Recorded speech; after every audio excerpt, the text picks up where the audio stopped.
الحمد للہ رب العالمین والصلاة والسلام علی سید الانبیاء والمرسلین نبینا محمد وعلی آلہ وصحبہ اجمعین اما بعد۔ دروس رمضان باب 28 عید کا دن۔ عید کا دن خوشی کا دن ہے۔ یہ روزے داروں کی مشقت کے بعد راحت کا دن ہے۔ یہ محرومی کے بعد لذت کا اور مجاہدے کے بعد انعام کا دن ہے۔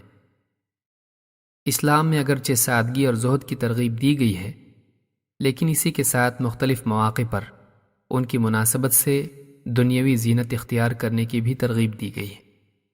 یہ اسلام کے اعتدال اور انسانی فطرت سے مطابقت کی واضح دلیل ہے۔ عید کا دن پاکیزگی اور زینت اختیار کرنے کا دن ہے۔ نافع رحمہ اللہ فرماتے ہیں، عبداللہ ابن عمر رضی اللہ تعالیٰ عنہما عید الفطر کے دن عیدگاہ جانے سے پہلے غسل کیا کرتے تھے۔ اسے امام مالک نے موطا میں روایت کیا ہے۔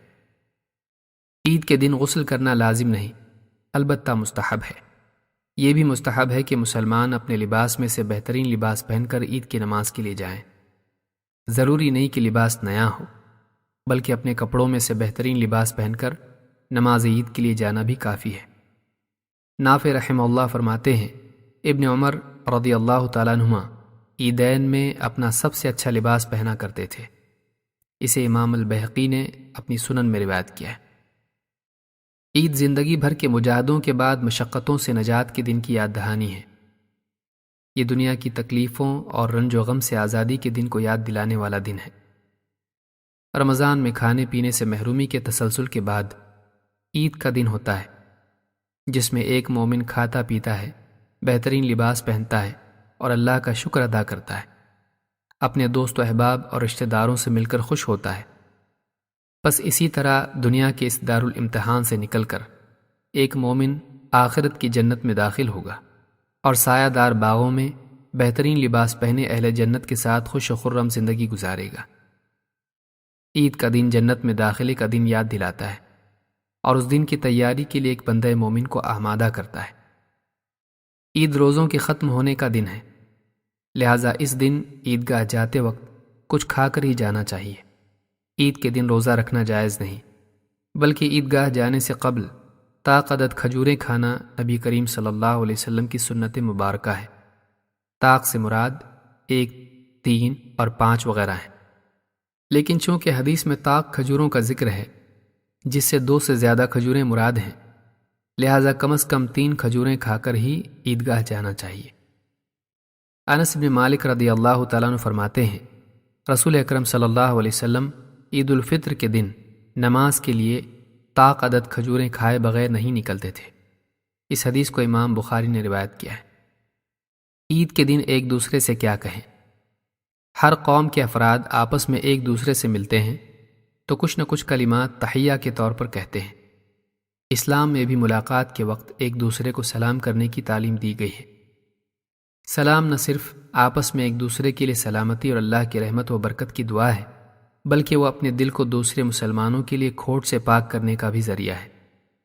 لیکن عید کا دن عام دن نہیں۔ عید کے دن سلام کے کلمات کے ساتھ ساتھ مسلمانوں کو کچھ اور کلمات بھی تعلیم دیے گئے ہیں۔ ان کلمات کے معنی پر غور کرنے سے معلوم ہوتا ہے کہ عید کے دن مسلمانوں کے ایک دوسرے کے لیے کیا جذبات ہونے چاہیے۔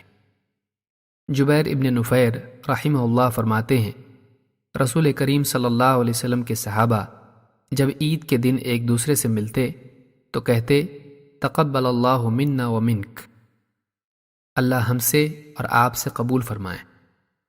ایک روایت میں ہے، تقبل اللہ منا و منکم، اللہ ہم سے اور آپ سب سے قبول فرمائے۔ صحابہ کے اس عمل سے معلوم ہوتا ہے کہ ایک مومن کو چاہیے کہ وہ عید کے دن اللہ تعالیٰ سے رمضان المبارک میں کیے ہوئے اعمال کی قبولیت کا امیدوار ہو۔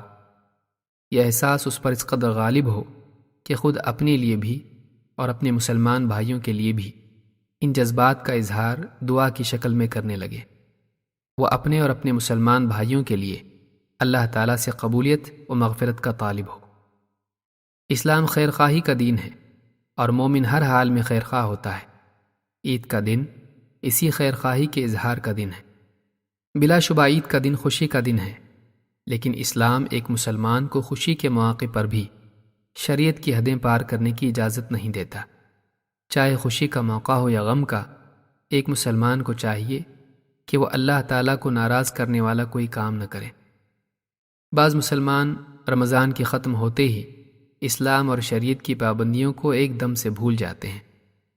عید کے دن بعض مسلمانوں کا ناچ گانے اور موسیقی کے ذریعے دوسری قوموں کے سامنے اسلام کی تصویر کو مسخ کرنا، خواتین کا زیب و زینت کے ساتھ بے پردگی کا اظہار کرنا، رمضان کے مقصد اور فائدے کو مذاق بنا کر رکھ دیتا ہے۔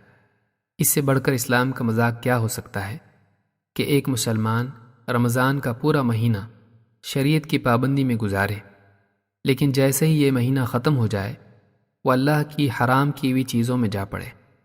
وہ تربیت کے مرحلے میں پابند بنا رہے، لیکن امتحان کا موقع آتے ہی شریعت سے آزاد ہو کر ناکامی کا ثبوت دے۔ کتنا بدقسمت ہے وہ مسلمان جس کی مہینے بھر کی تربیت کا اثر رمضان کے ختم ہوتے ہی کافور ہو جائے اور وہ اس مبارک مہینے کے ختم ہوتے ہی تقویٰ کا لباس اتار پھینکے اور فسق و فجور کے راستے کی طرف دوڑ پڑے۔ اقول ھذا واستغفر اللہ لی ولکم۔